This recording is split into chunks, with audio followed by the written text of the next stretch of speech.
हर मुद्दे की तह तक जाने का एक नया जुनून जल्द आ रहा है।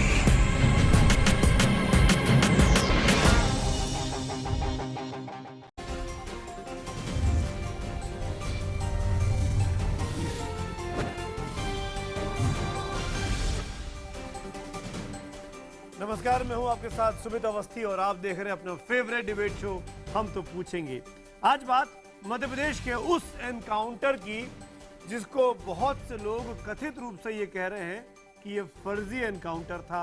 सिमी के 8 सस्पेक्ट्स को, 8 आतंकियों को, आतंकी के ये जो सस्पेक्ट थे उनको जेल से फरार होने के कुछ घंटों के भीतर मध्य प्रदेश की पुलिस ने गोलियों से भून डाला। न सवाल ये खड़ा हो रहा है कि जब उन आतंकियों के पास अगर हथियार नहीं थे या वो सरेंडर करना चाह रहे थे तो उनको सरेंडर क्यों नहीं करने दिया गया?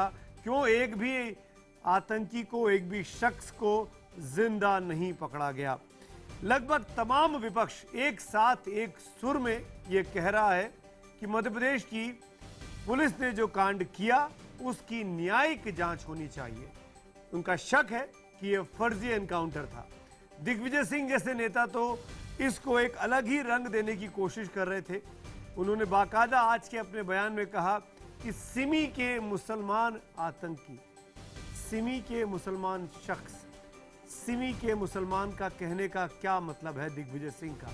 क्या वो इसको एक कम्युनल रंग देने की कोशिश कर रहे हैं? अगर उनको इनकाउंटर पर शक है, अगर वो मध्य प्रदेश की सरकार से या पुलिस से सवाल पूछना चाहते हैं कि एक खास तबके के लोगों को क्यों निशाना बनाया जा रहा है, तो वो सीधे तौर पर पूछ सकते थे। ये हिंदू और मुसलमान की बात करना कहां तक जायज है? एक देश के वरिष्ठ नेता का, कांग्रेस पार्टी के वरिष्ठ सदस्य का, इस पर भी हम बातचीत करेंगे। साथ ही हम आपको बता दें, इन तमाम गहमागहमी के बीच में आज मध्य प्रदेश में भोपाल में शहीद हुए उस हेड कांस्टेबल रमाशंकर यादव का अंतिम संस्कार हो गया। उनके इस अंतिम संस्कार में मुख्यमंत्री शिवराज सिंह चौहान ने खुद शिरकत की। शिवराज सिंह चौहान ने रमाशंकर यादव की सुपुत्री, जिनका की विवाह दिसंबर में होना निश्चित हुआ है, उनके लिए अलग से अपनी तरफ से पैसे देने की घोषणा की। मुआवजा रमाशंकर यादव के परिवार को अलग से मिलेगा इस शहादत के लिए। और ये भी कहा गया कि रमाशंकर यादव साहब की एक स्टैचू भी मध्य प्रदेश में, भोपाल में लगाई जाएगी। रमाशंकर यादव वही शख्स है जिनका गला रेत कर ये 8 आतंकी 31 अक्टूबर की रात को भोपाल की सबसे सुरक्षित जेल से फरार हुए थे। और इन सब के बीच में दिग्विजय सिंह का जो बयान, जिसका कि मैंने आपको जिक्र किया कि ये एनकाउंटर क्या फर्जी है, क्योंकि असदुद्दीन ओवैसी यही कहते हैं, लालू यादव भी उसी भाषा में बात कर रहे हैं, आम आदमी पार्टी भी उसी भाषा में बात कर रही है। एनकाउंटर पर सवाल खड़े किए जा रहे हैं। आज की बड़ी बहस इसी मुद्दे पर, जो लोग एनकाउंटर पर सवाल खड़े कर रहे हैं उनको भारतीय जनता पार्टी देशद्रोही करार दे रही है कि आप सिमी जैसे खतरनाक संगठन के सदस्यों का बचाव क्यों कर रहे हैं। इसी मुद्दे पर करेंगे बड़ी बहस। कुछ खास मेहमान मेरे साथ होंगे, लेकिन पहले दिन भर का ये घटनाक्रम, और इस घटनाक्रम में हम आपको बता दें कि वो 3 वीडियो जो गांव वालों ने शूट किए वो भी हम आपको दिखाएंगे कि किस तरीके से उन वीडियो के जरिए इस एनकाउंटर की प्रामाणिकता पर सवाल खड़े हो रहे हैं। हम तो पूछेंगे में अगले 1 घंटे बड़ी बहस, मुठभेड़ पर देशद्रोही सियासत, घटिया राजनीति, हर तरह की घटना, इस तरह की घटना पर करना, लेकिन इनके लिए आसमान सर पे उठाने की कोशिश हो रही है। देशभक्ति का भी तो कोई तकाजा है। मैं पूछता हूं दिग्विजय बाबू, आप बताएं कि देश में पकड़े जाने वाले 90%, 99% मुस्लिम ही क्यों होते हैं, ये भी बताएं आप। शहीदों की शहादत पर सवाल खड़े करना और आतंकवादियों की मौत पर मातम मनाना, ये इटली कांग्रेस का एक नया तरीका है। बीजेपी, एमपी सरकार और केंद्र सरकार के कई मंत्री इस बात से नाराज हैं कि आखिर सिमी मुठभेड़ कांड पर सवाल क्यों उठ रहे हैं। आखिर कुछ लोग देशद्रोहियों या आतंकियों का साथ क्यों दे रहे हैं। भोपाल की जेल से फरार सिमी के आतंकवादियों के भागने के 9 घंटे में ही मध्य प्रदेश के बहादुर पुलिस वालों ने उन्हें ढेर कर दिया। लेकिन विपक्ष और आलोचकों को पुलिस की इस बहादुरी में छेद ही छेद दिखे। सरकार से लेकर पुलिस अफसरों तक के बयान मुठभेड़ पर अलग अलग रहे। आईजी भोपाल ने कहा मारे गए सभी 8 सिमी आतंकियों के पास से हथियार बरामद हुए हैं। तो आईजी एसटीएफ ने कहा किसी भी आतंकी के पास कोई हथियार नहीं था। कई ऐसे वीडियो सामने आए जिसकी पुष्टि अभी तक नहीं हुई, लेकिन उन्हें इस मुठभेड़ का बताया जा रहा है। एक वीडियो में 5 सिमी आतंकी हाथ ऊपर किए नजर आ रहे हैं। इस वीडियो में ही पुलिस वाला वायरलेस पर कहता है कि 5 लोग उनसे बातचीत के लिए तैयार हैं। तो एक और वीडियो में एक पुलिस वाला अपनी राइफल से एक घायल आतंकी को गोली मारते हुए दिखाई देता है। आरजेडी अध्यक्ष Lalu Yadav, BSP supremo Mayawati, CPM महासचिव सीताराम येचुरी, एमआईएम के अध्यक्ष असदुद्दीन ओवैसी समेत कई विपक्षी नेताओं ने इस मुठभेड़ पर सवाल उठाए। मानवाधिकार आयोग ने राज्य से 15 दिन में इसकी रिपोर्ट भी तलब की है, लेकिन जिस तरह से कांग्रेस महासचिव दिग्विजय सिंह ने बयान दिया, उसने बड़ा सियासी बवाल खड़ा कर दिया है। क्या कारण है कि खंडवा में से निकलते हैं 2 सिमी के मुसलमान निकलते हैं जेल तोड़ के, कोई हिंदू नहीं निकलता। भोपाल से भी जेल तोड़ते हैं तो मुसलमान के सिमी लड़के निकालते हैं, मुसलमान धर्म के सिमी के लोग ही जेल तोड़ते हैं, कोई हिंदू नहीं निकलता। दिग्विजय सिंह ने कुछ कहा है तो मुझे कांग्रेस पार्टी और सोनिया गांधी से पूछना है कि जो दिग्विजय सिंह बोल रहे हैं क्या वो कांग्रेस पार्टी की लाइन है? इस मुठभेड़ पर विरोध प्रदर्शन का सिलसिला भी शुरू हो गया है। भोपाल में all India Muslim personal law board और दूसरे मुस्लिम संगठनों ने पूरे कांड की निष्पक्ष जांच कराए जाने की मांग की। तो दिल्ली में छात्र संगठन आइसा ने मुठभेड़ के खिलाफ विरोध प्रदर्शन किया। इस तमाम सियासत के बीच हम तो पूछेंगे, क्या सिमी मुठभेड़ कांड पर सवाल उठाना देशद्रोह है? एक बार फिर से हमारा सवाल सुनिए, क्योंकि आपके जवाबों का हमको लगातार इंतजार है। एकमात्र लाइव डिबेट शो जिसमें आपके सुझावों को, राय को और आपके जवाबों का इंतजार रहता है कि क्या सिमी मुठभेड़ कांड पर सवाल उठाना देशद्रोह है। अगर आपका जवाब हाँ तो HTP स्पेस देकर Y लिखिए, और अगर आपका जवाब नहीं तो HTP स्पेस N लिखिए और अपनी राय हमको 51818 पर SMS करें। #HTP और #मुठभेड़ पर सवाल के जरिए भी आप अपने सुझाव हमको IBN खबर के ट्विटर हैंडल पर और IBN 7 के फेसबुक पेज पर भेज सकते हैं। बड़ी बहस में शिरकत करने के लिए कुछ बड़े चेहरे आज मेरे साथ जुड़ रहे हैं। सबसे पहले मैं उनका परिचय कराता हूं। आज मध्य प्रदेश के सहकारिता मंत्री और भोपाल के स्थानीय विधायक विश्वास सारंग साहब मेरे साथ हैं। इसके साथ ही बीजेपी के राष्ट्रीय प्रवक्ता अनिल बलूनी साहब मेरे साथ हैं।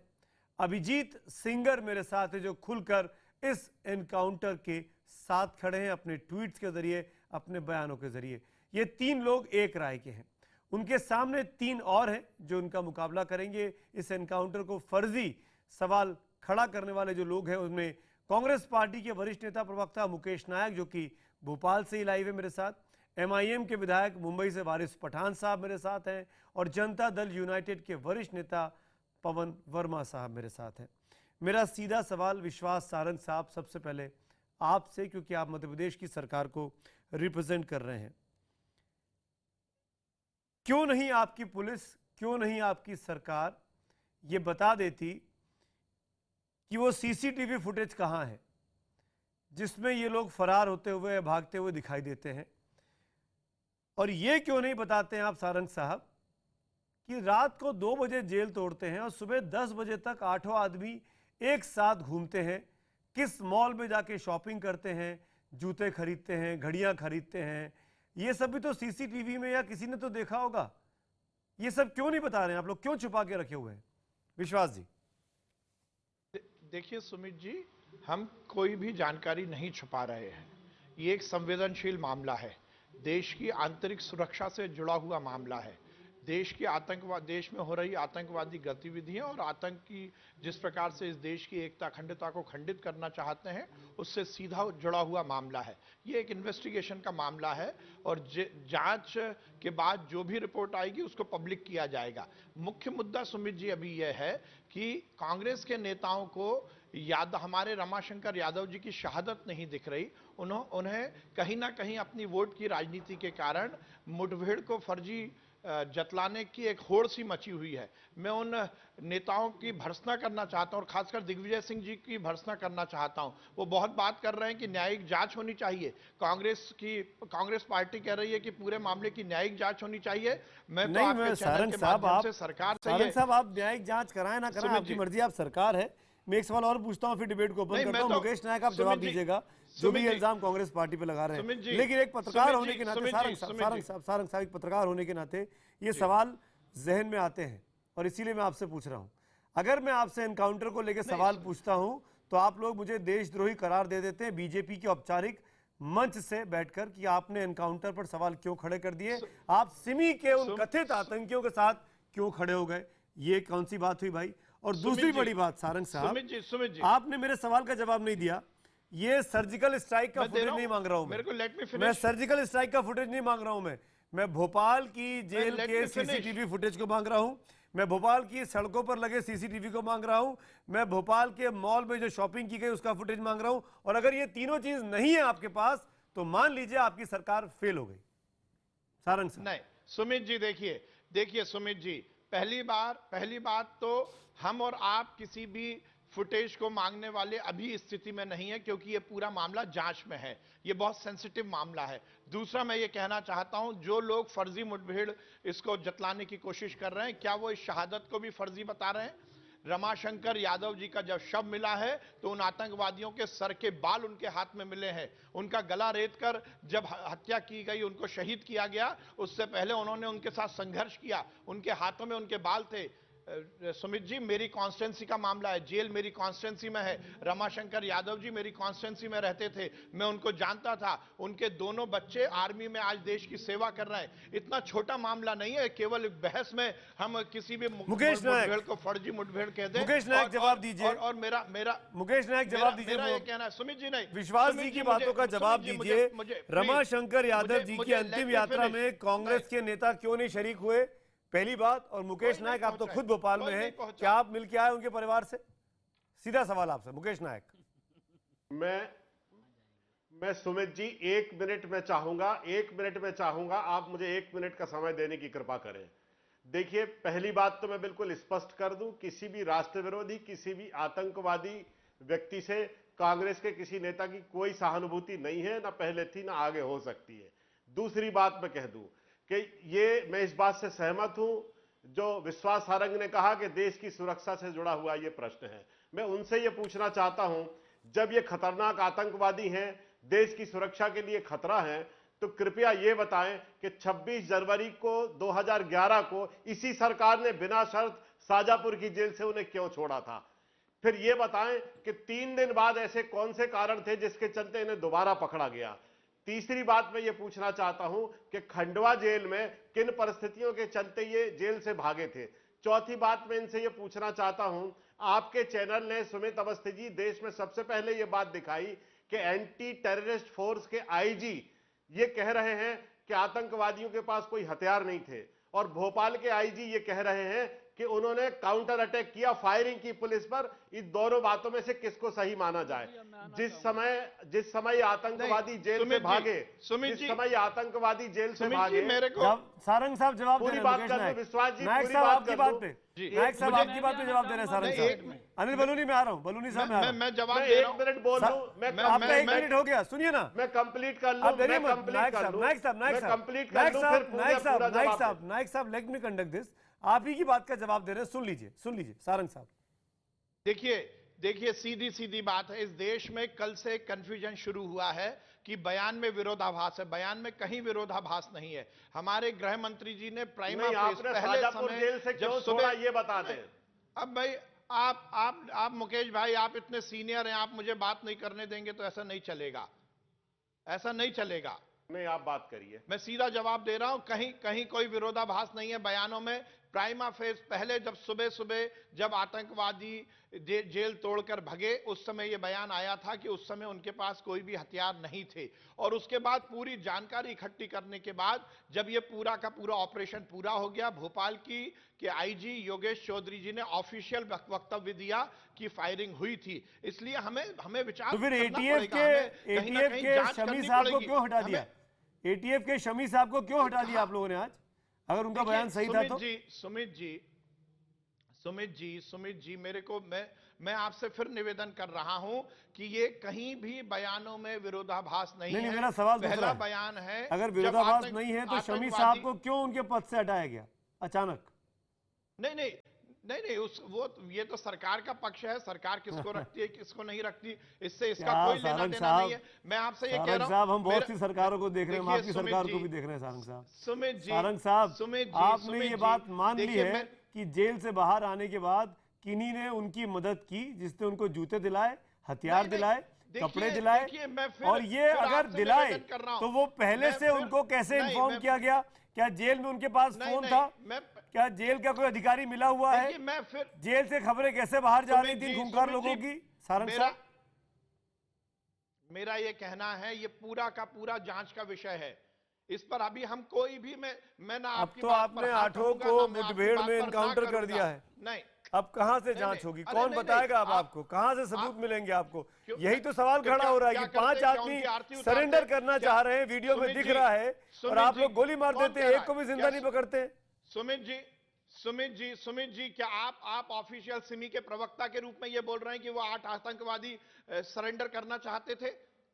हम यही तो मैं कह रहा हूं, यही मैंने डिबेट की शुरुआत की कि क्योंकि आज मैं आपसे सवाल पूछूंगा तो मैं आज डिबेट खत्म होते होते देशद्रोही साबित हो जाऊंगा, और हो सकता है कि कल तक मेरे खिलाफ आप मुझे देश से निकाला दे दें। आपकी सरकार है भाई मध्य प्रदेश में, दिल्ली में, क्योंकि हम आपसे सवाल कर रहे हैं। सुमित जी, एक सिपाही की बताइए सुमित जी, इसको इतना सारंग जी इतने जिम्मेदार व्यक्ति हैं, वो आप जैसे देश के वरिष्ठ पत्रकार से ये कह रहे हैं कि आप सिमी के प्रवक्ता हैं। सुमित जी, किस तरह का नहीं सुमित जी, मैं आपसे निवेदन कर रहा हूं, आप इतनी हंसी में मत उड़ाइए। मैं डिबेट को ओपन करता हूं। पवन वर्मा, वारिस पठान, अनिल बलूनी, अभिजीत भी बोलना चाह रहे हैं। निवेदन कर रहा हूं, ठीक है, मैं सबके पास ये एक बहुत सेंसिटिव मामला है। मैं खुद मान रहा हूं सेंसिटिव मामला है, उसकी सेंसिटिविटी से कोई इनकार नहीं कर रहा है। 8 लोगों का जेल से फरार हो जाना और 8 घंटे के भीतर उनका काम तमाम हो जाना और 8 का 8 घंटे तक साथ घूमना, ये तमाम चीजें कहीं ना कहीं शक पैदा करता है। अभिजीत, मैं आपके पास आऊंगा पहले। पवन वर्मा, मैं जानता हूं आप बोलना चाहते हैं, लेकिन अभिजीत मैं आपके पास पहले आऊंगा। अभिजीत, आपने ट्वीट किया कि अगर मुठभेड़ सही है तो 1 सलाम, और मुठभेड़ अगर फर्जी है तो 2 सलाम। इस ट्वीट का क्या मतलब है? क्या मतलब है इस ट्वीट का? क्यों आप इस तरीके से सेंटिमेंट्स को भड़काते हुए दिखाई देते हैं? अभिजीत जी।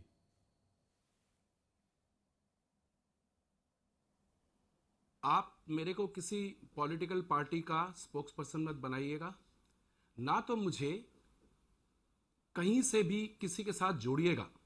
और मैं इतने प्रवक्ताओं के बीच में सबसे बोलना चाहूंगा कि जब मैं बात करूंगा तो मैं किसी के बिहाफ में बात नहीं करूंगा। आज आप देश की उसको देख लीजिए, एक तरफ दिवाली में लोग खुशी मना रहे थे, और भूल जाइएगा कौन सिमी था, कौन कैदी था, कौन टेररिस्ट था।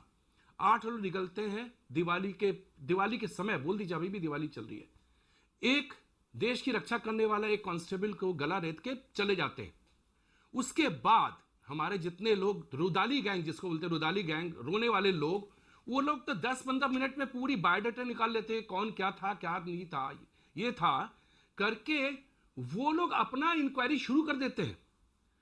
और उसके बाद पूरा देश टेंशन में रहता कि ये लोग निकल गए हैं, अब ये लोग क्या वारदात करेंगे। दिवाली गई, दिवाली के दूसरे दिन फिर भाई दूज, इसके बाद ये लोग क्या वारदात करेंगे। और देश की पुलिस को मैं वाह करना चाहूंगा कि ये लोग देश से छूटे पिकनिक के लिए नहीं गए थे, ये लोग ये जेल से छूटे थे किसी वारदात को अंजाम देने के लिए। और उस वारदात को अंजाम होने के पहले ही हमारे पुलिस वालों ने, जिसमें एक शहीद हुआ, इन 8 को धाराशायी कर दिया। तालियां। चाहे ये फर्जी हो, फर्जी किसको कहते हैं? केपीएस गिल के टाइम पंजाब में यही, और कांग्रेस के टाइम यही ऑर्डर था, जिस पे शक हो, जो दिखे, जो टेररिस्ट हो, उसको उड़ा दो। खत्म हो गया ना, खालिस्तान मूवमेंट खत्म हो गया, टेररिज्म खत्म हो गया। ये चीज कश्मीर में भी होनी चाहिए, और हुई भी। पैलेट गन हमने चलाया, देखिए आज हर तरह से काफी नॉर्मल है। ठीक है, तो मैं कहता हूं कोई भी टेररिस्ट इज टेररिस्ट, लेकिन टेररिस्ट वारिस पठान जवाब दीजिए। टेररिस्ट को किसी भी हालत में जिंदा नहीं रखना चाहिए। वारिस पठान अभिजीत ताली बजा रहे हैं। वारिस पठान, वारिस पठान, मेरा सवाल सारंग जी से है स्ट्रेट। सारंग जी, ये जो सेंट्रल जेल भोपाल का था, ये ISO सर्टिफाइड जेल था। यहाँ पर आपको पता था कि इतने खूंखार टेररिस्ट लोग रुके हुए हैं, आपने उनको अंडर ट्रायल प्रिजनर है, सिमी के आतंकवादी है, तो आपने विजिलेंट में क्या किया था? अरे आपके बार्ब्ड वायर्स कहाँ थे? जेल में CCTV कैमरे थे तो वो क्यों बंद थे? और मैं बताता चलूं सुमित जी, ये आटो जो आतंकवादी ये बोल रहे हैं, जो अंडर ट्रायल प्रिजनर थे, अब तक कोर्ट ने उनको टेररिस्ट नहीं बोला है। ये 3 बैरक में थे, 3 और 2। किस तरह से एक बैरक को खोलकर दूसरे बैरक में आए, दूसरे बैरक को खोल के तीसरे बैरक में गए? और आपके होम मिनिस्टर ने आज कहा है कि ये लोग सीढ़ी से नीचे उतरे, कल कहा चादर से लेके उतरे। कौन नीचे चादर लेके पकड़ के खड़ा था? उसके बाद ये निकल के जाते हैं, 5 फीट की दीवारें उससे जम नहीं मारते, गेट को तोड़ते हैं और चले जाते, जब तक पूरा जेल साइलेंट है। अरे सुमित जी, मैं बॉम्ब ब्लास्ट केस हैंडल किया हूं 93 का। आर्थर रोड जेल में कोर्ट थी, मेरा रोज आना जाना रहता था। मुझे पता है कि जेल प्रशासन कितना स्ट्रिक्ट रहता है ये सब मामलों में। और ये जेल सेक्लूडेड प्लेस पे है, अगर आप एक लोखंड को काटते हो तो आवाज आएगा, तो आवाज भी नहीं आया। और उसके बाद जीन्स, टी-शर्ट, घड़ी। नहीं, वारिस पठान, एक वारिस पठान, इसमें मैं आपको काउंटर करना चाहूंगा। एक आरक्षी की एक हेड कांस्टेबल की जान गई है, हेड कांस्टेबल ने रोका है उसको। मुझे खत्म करने दीजिए, अनिल मुझे खत्म करने दीजिए। पवन जी, सारंग साहब मैं आता हूँ, सारंग साहब अनिल बलूनी करने की कोशिश, अनिल बलूनी और पवन वर्मा, 2 राष्ट्रीय पार्टी के 2 राष्ट्रीय नेता मैं चाहूंगा स्क्रीन पे लाया जाए। मैं खामोश बैठा था। सारंग साहब आप जवाब देंगे? मुझे पता क्या बोल। सारंग साहब 1 मिनट, मैं आप ही की पार्टी के वरिष्ठ नेता अनिल बलूनी के पास जा रहा हूँ। अनिल बलूनी क्वेश्चन किया, अनिल बलूनी, एक सेकंड में अपनी बात पूरी कर। चलिए 10 सेकंड। पठान जी ने जो बोला कि अभी तक इनको आतंकवादी घोषित नहीं किया है, इनका ट्रैक रिकॉर्ड उठा कर देखिए। इनने खंडवा में हत्या की है, इन्होंने खंडवा में पुलिस वालों को मारा, इन्होंने रतलाम में पुलिस वालों को मारा है, इन्होंने भोपाल में ट्रायल के समय पाकिस्तान जिंदाबाद के नारे लगाए, इन्होंने न्यायालय में न्यायाधीश को गालियां दी हैं, इसीलिए इनकी वीडियो कॉन्फ्रेंसिंग होती थी। इन्होंने पाकिस्तान जिंदाबाद के नारे भोपाल में लगाए हैं। आपको और क्या सर्टिफिकेट चाहिए? और आप आतंकवाद का सर्टिफिकेट लेना चाहते हैं, आप शहादत के लिए कुछ बोलना नहीं चाहते, आप जो शहीद हो गया उसके लिए बोलना नहीं चाहते। ठीक है, यही है देशद्रोह। अरे अनिल बलूनी, पवन वर्मा, 2 बड़ी पार्टियों के 2 बड़े नेता। अनिल बलूनी, मैं सीधे आपसे पूछना चाहता हूं, भारतीय जनता पार्टी औपचारिक तौर पर क्यों ये पोर्ट्रे कर रही है, जो कि शायद पवन वर्मा भी अभी बोलेंगे, तो आप लोग हो सकता है कि उनको भी मेरी तरह राष्ट्रद्रोही और देशद्रोही घोषित कर दें आज शाम को, कि हमने आपसे सवाल पूछ लिया। हम आपसे सवाल भी नहीं पूछ सकते हैं। मैं सवाल सिमी के आतंकियों के पक्ष में नहीं पूछ रहा हूं, लेकिन जिस तरीके से एनकाउंटर हुआ उस पर क्या सवाल पूछना नाजायज है? क्यों नहीं मध्य प्रदेश की सरकार से और पुलिस से जवाब पूछे जाएं? क्यों मध्य प्रदेश के 2 बड़े अधिकारियों के विपरीत बयान आते हैं? अनिल बलूनी। देखिए सुमित जी, मामला ये, आप सवाल पूछिए, हमको जवाब देने में कोई दिक्कत नहीं है, लेकिन आप ट्रैक रिकॉर्ड देखिए जो सवाल पूछ रहे हैं। सिमी के आतंकवादी मारे जाते हैं, कौन लोग आंसू बहा रहे हैं? इससे पहले जब पाकिस्तान के अंदर सर्जिकल स्ट्राइक की जाके की थी, कौन लोग सवाल उठा रहे थे? याकूब मेमन पे कौन लोग सवाल उठा रहे थे? इसरत जहां पर कौन लोग सवाल उठा रहे थे? अरे भाई, इनका ट्रैक रिकॉर्ड देखिए। कौन लोग पाकिस्तान में जाके कह रहे थे मोदी को हटाइए? कौन लोग जाके हिंदू आतंकवाद की बात कर रहे थे? सुमित जी, इनका ट्रैक रिकॉर्ड देखिए। जहां आतंकवाद होता है ये उसके समर्थन में खड़े हो जाते हैं। इसलिए हमने कहा कि ये देशद्रोहियों की तरह सवाल उठाए। हमने आप पे सवाल नहीं किया। देखिए, हर जगह जब जब आतंकवाद होता है, अरे आपने 26/11 का हमला देखा, 26/11 का हमला चल रहा था और ये दिग्विजय सिंह जैसे निर्लज व्यक्ति ये कह रहे थे संघ ने हमला कराया है और आरएसएस ने हमला कराया है। तो इनका ट्रैक रिकॉर्ड देखिए। ये लोग इसी तरह के काम करते हैं। जहां आतंकवाद होता है, जहां बाटला हाउस होता है, ये लोग वहां जाके आंसू बहाते हैं। सुमित जी, इसलिए कहा गया है देशद्रोही है। और आज जो मुकेश नायक सवाल कर रहे हैं, ये सिम्मी के वकीलों की तरह बात कर रहे हैं। इनको निर्लजता की हद होती है। किस तरह के आतंकवादी हैं? कितने गंभीर अपराध इन लोगों ने किए। कह रहे हैं कि वो हाथ उठाए खड़े थे। अरे उनके पास पीछे पिस्तौल रही होगी तो कौन करेगा? हमारा एक सिपाही अगर शहीद हो जाएगा तो कौन जवाब देगा? क्या मुकेश नायक उसका जवाब देंगे? अगर वो लोगों के पास नीचे बम होता और पीछे से बम फेंक देंगे तब मुकेश नायक जवाब देंगे। इसलिए ये लोग निर्लजता की सीमा पार कर मुकेश नायक जवाब दीजिए, 30 सेकंड। जिस तरह का कांग्रेस माहौल बना रही है, मुकेश ये नायक, इंडियन कांग्रेस नेशनल ने कांग्रेस माहौल नहीं, खराब ये किया है। पाकिस्तान नेशनल बीजेपी का कांग्रेस है। आरोप। ये कांग्रेस पाकिस्तान की कांग्रेस ऐसा लगता है। मुकेश नायक जवाब दीजिए, दिग्विजय सिंह की तरफ से, पार्टी की तरफ से। मुकेश नायक, ये कांग्रेस पाकिस्तान की कांग्रेस नहीं है, ये कांग्रेस आधुनिक भारत की निर्माता है। क्यों भैया? भारत को आजादी दिलाने वाली कांग्रेस है और देश के निर्माण वाली कांग्रेस है। आप जैसे टुटपुंजिये नेता, आप जैसे टुटपुंजिये और छोटे और छिछोरे नेता टेलीविजन पर बैठकर आज इस तरह की बातें करने लगे। ठीक है। अरे सोनिया गांधी, राहुल गांधी छिछोरे हैं, पवन ये जी, दिग्विजय सिंह छिछोरा है। ये दिग्विजय सिंह जैसे छिछोरे पवन जी, एक मिनट, बात कर रहे हो, जवान सवाल की बात किया कीजिए। पवन वर्मा जी, बहुत बड़े संत बने। अनिल बलूनी, विश्वास सारंग, एक मिनट मैं आपके पास आऊंगा। पवन वर्मा जी बहुत देर से अपनी बारी का इंतजार कर रहे हैं। पवन जी, मैं आपसे सीधे तौर पे पूछूंगा, क्या आपको लगता है कि दिग्विजय सिंह ने जो बयान दिया आज, सिमी के मुसलमान धर्म को मानने वाले, इस तरीके के बयान इस वक्त में एक राष्ट्रीय पार्टी के राष्ट्रीय नेता के मुंह से जायज था? इस पर कुछ कहेंगे आप, वर्मा साहब? देखिए सुमित जी, बहुत देर से आप मेरे पास आए, मैं बहुत संक्षिप्त में बात रखूंगा। मेरे बात कहने के बाद जो सवाल पैनलिस्ट पूछना चाहे पूछ ले। सबसे पहली बात तो मैं दिग्विजय सिंह के बयान से न तो सहमत हूं न उसका समर्थन करता हूं। मुझे ये भी नहीं मालूम है कि ये कांग्रेस का आधिकारिक बयान है या उनका निजी बयान है। इस मामले को सांप्रदायिकता के परिप्रेक्ष्य में नहीं देखना चाहिए। दूसरी बात, मैं रमाशंकर यादव जी की शहादत के लिए उनके शोकग्रस्त परिवार को तहे दिल से अपनी संवेदना देना चाहता हूं। उन्होंने लड़ते हुए देश के हित के लिए कुर्बानी दी। तीसरी बात मैं पूछना चाहता हूं कि आज शिवराज सिंह चौहान आदरणीय मुख्यमंत्री गए, जब उनके आखिर क्रियाकर्म हो रहा था, और उन्होंने आंसू भी बहाए और बोले भी बड़े भावुक ढंग से। तो सवाल मैं ये पूछना चाहता हूं कि आज रमाशंकर यादव की शहादत के पीछे किसकी लापरवाही है जो उसकी जिम्मेदार है? कैसे उनकी मौत हुई? असमय मौत हुई?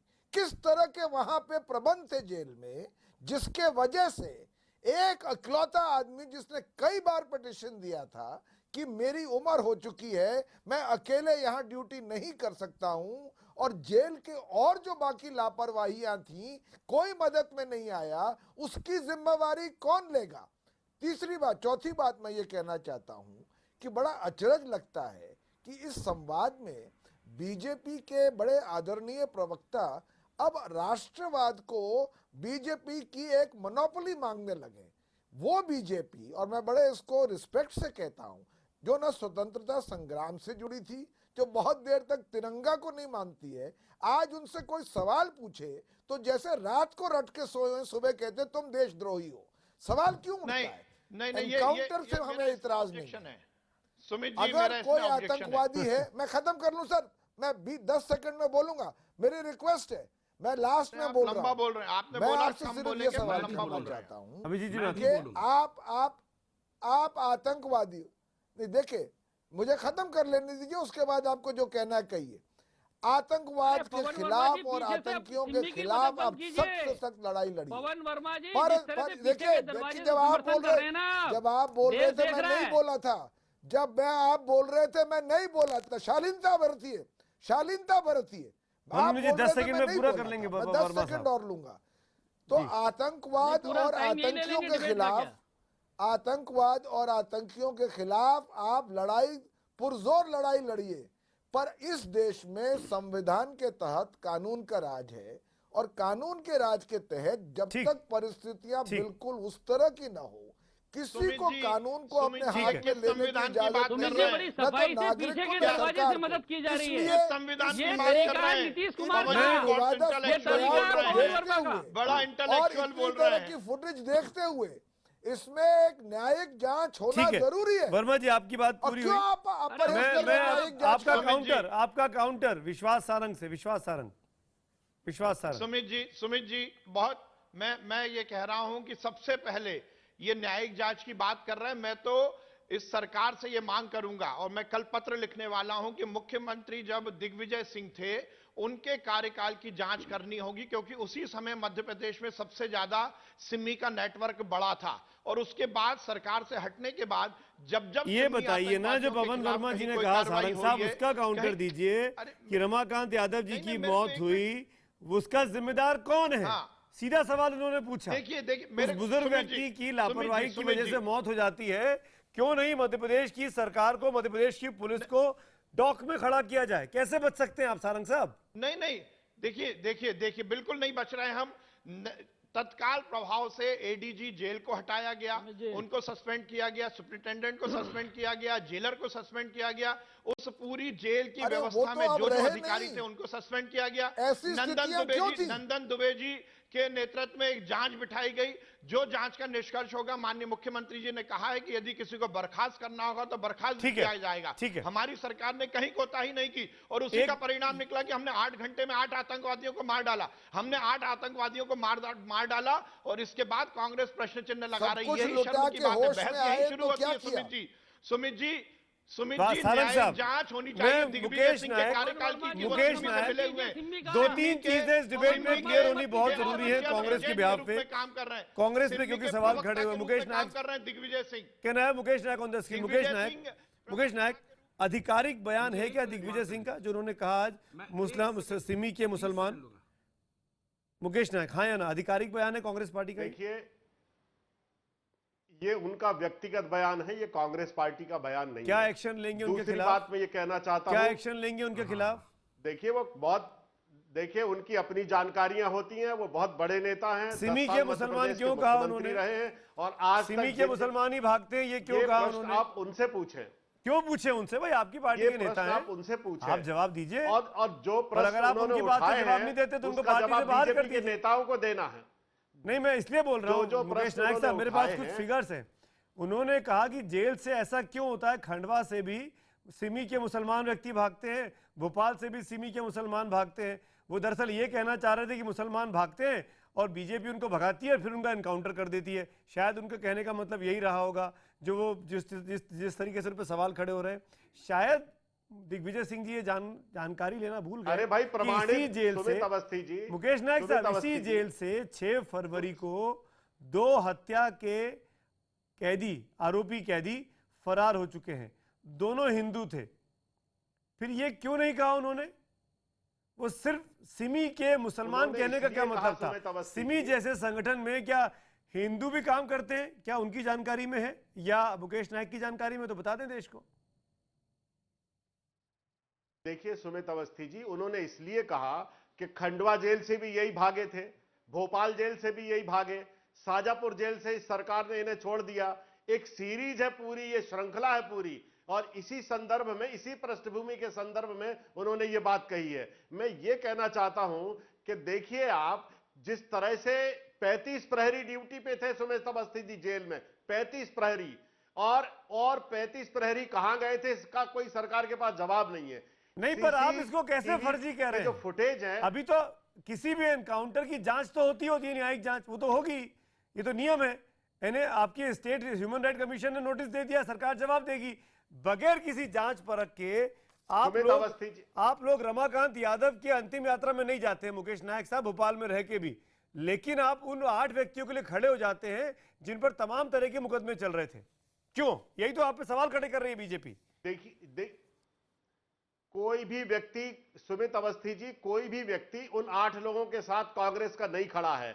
बार बार हम लोग ये बात कहते हैं, लेकिन कही गई बात का आशय बदल दिया जाता है, कही गई बात का अर्थ बदल दिया जाता है, कही गई बात का विचारधारा के संघर्ष से कही गई बात को जोड़ दिया जाता है।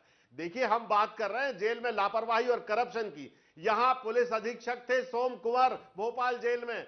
आप बताइए विश्वास सारंग जी, वो भोपाल की जेल में क्यों बंद है? इसके पहले इसी जेल में जेल सुपरिटेंडेंट थे गांधी जी, वो इसी जेल में क्यों बंद रहे? जरा इस बात का जवाब दीजिए। क्यों नहीं गए रमाकांत यादव के घर में? उस जवाब का इंतजार कर रहा हूं। आप रमाकांत यादव जी की अंतिम यात्रा में क्यों नहीं गए मुकेश नायक साहब? दिग्विजय सिंह, ज्योतिरादित्य सिंधिया, कमलनाथ, अरुण यादव, मुकेश नायक जैसे वरिष्ठ नेता क्यों नहीं गए?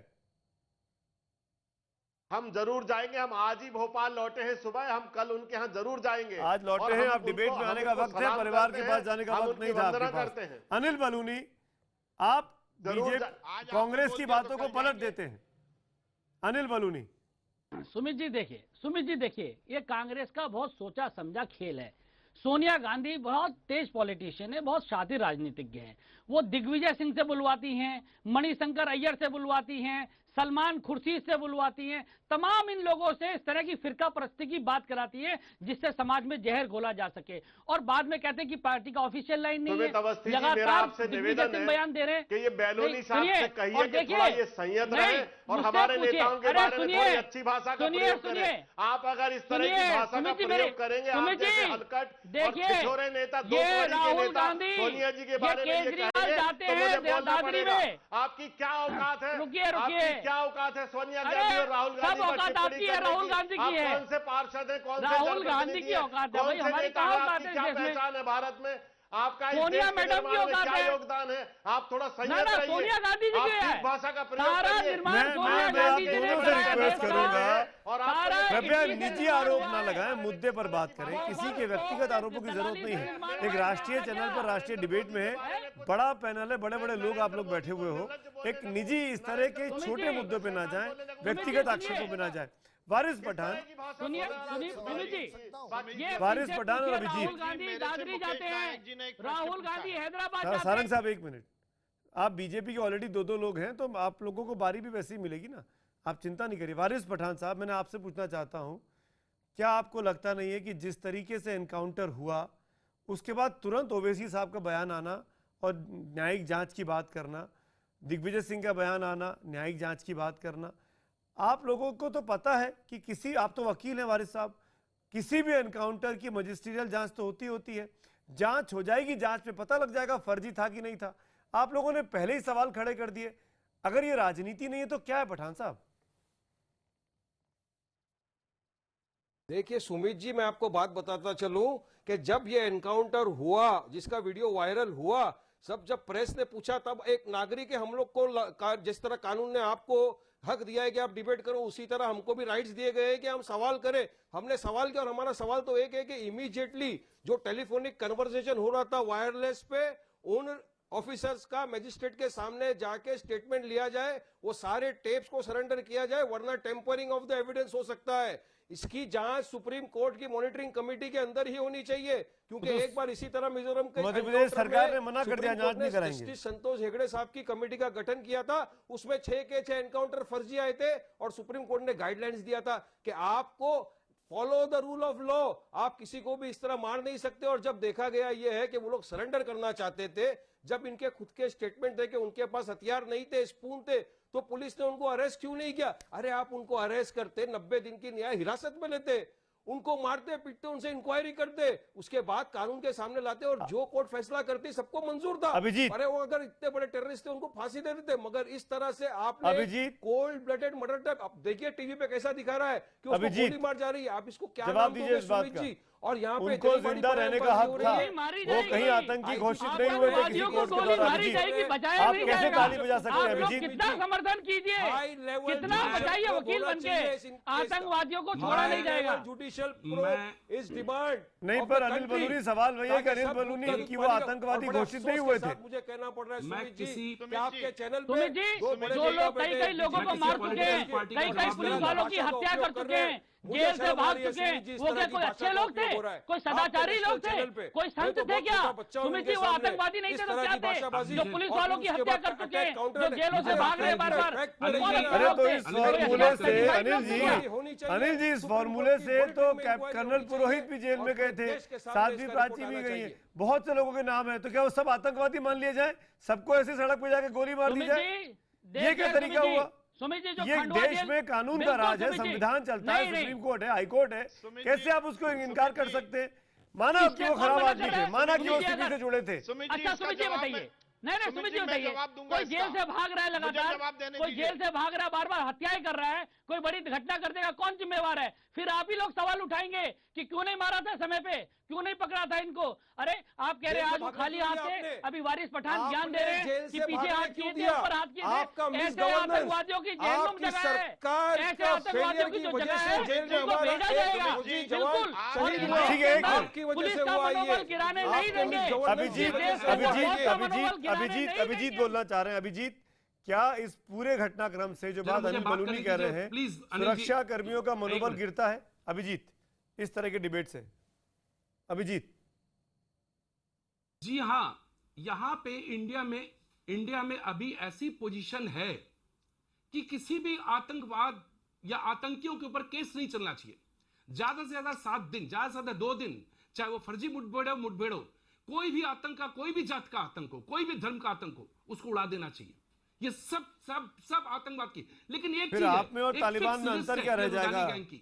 तालिबान में और हिंदुस्तान में अंतर क्या रह जाएगा? हम लोग बनाना रिपब्लिक थोड़ी है। नहीं है ये। एक मिनट बीच में कोई बात नहीं करेगा, प्लीज, बीच में कोई बात नहीं करेगा। जब आतंकवाद होता है, चाहे किसी भी पार्टी का हो, हमेशा एक पार्टी को छोड़ के, जिसको मैं राष्ट्रवादी मानता हूं, जिसको मैं देशभक्त मानता हूं, उसको छोड़ के बाकी सब पार्टियां, पॉलिटिकल पार्टियां एकजुट होके आतंकवाद के साथ बात करती है।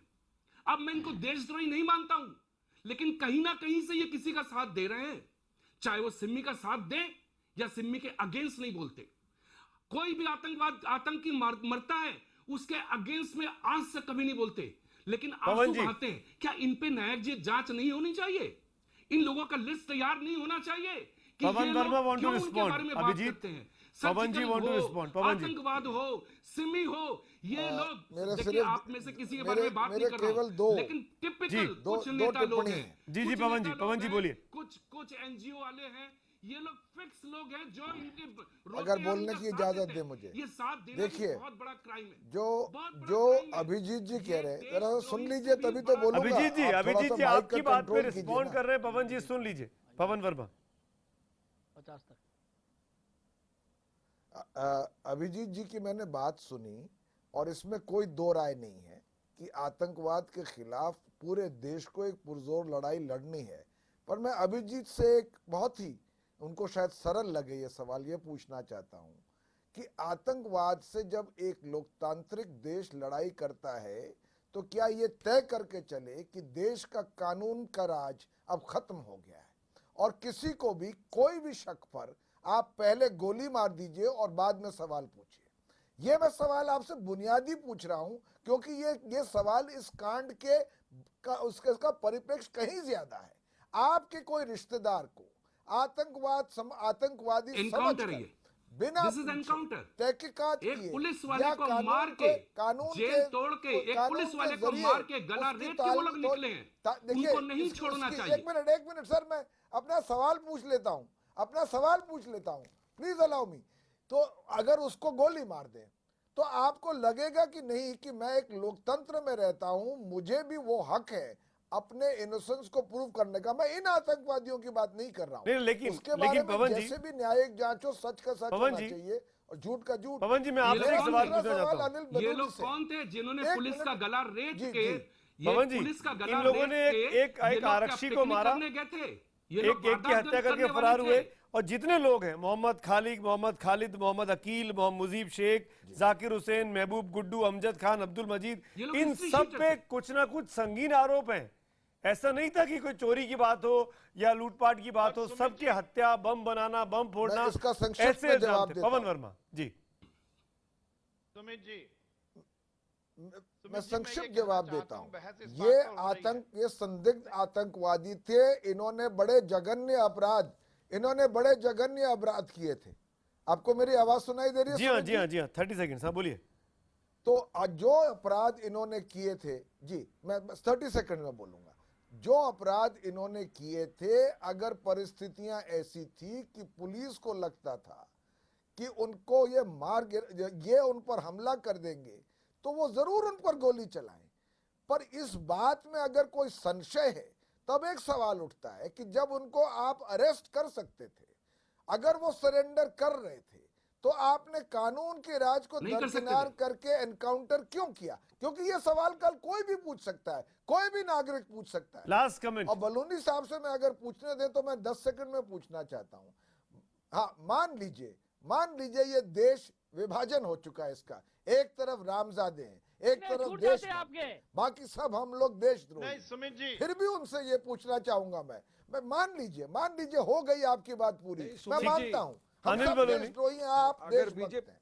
मैं सिर्फ ये पूछना चाहता हूं कि इस देशभक्ति के उन्माद में आपने जेल में इस तरह की परिस्थितियां क्यों कर रखी कि 8 संदिग्ध आतंकवादी वहां से भाग गए? अनिल बलूनी क्यों थी जवाब आपके दीजिए। जेल में ये परिस्थिति? अनिल बलूनी क्यों जवाब थी दीजिए। लापरवाही?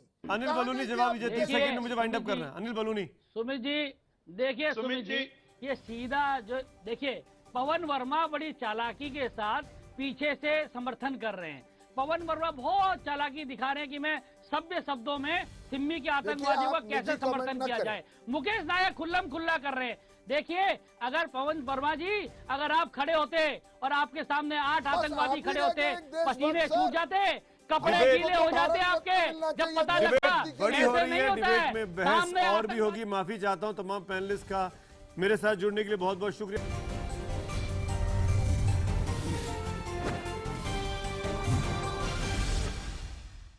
एक बार फिर आपका स्वागत है ब्रेक के बाद। ब्रेक के उस पार हमने आपसे पूछा था एक सवाल इस सिमी मुठभेड़ को लेकर। सवाल हमारा आज का था कि क्या सिमी मुठभेड़ पर सवाल उठाना देशद्रोह है? हजारों की संख्या में एसएमएस आए हैं और लगातार आते जा रहे हैं। 85% लोग हाँ में जवाब देते हैं कि जो इनके पक्ष में सवाल उठा रहा है वो देशद्रोही है, ऐसा 85% लोग मानते हैं। वहीं ट्विटर पोल के नतीजे में 74% लोग देशद्रोही मानते हैं जो इस तरीके के कांड पर सवाल उठा रहे हैं उनको। इसी नोट पर आज इस हम तो पूछेंगे कि अंक में इतना ही। मुझको दीजिए इजाजत। Good night.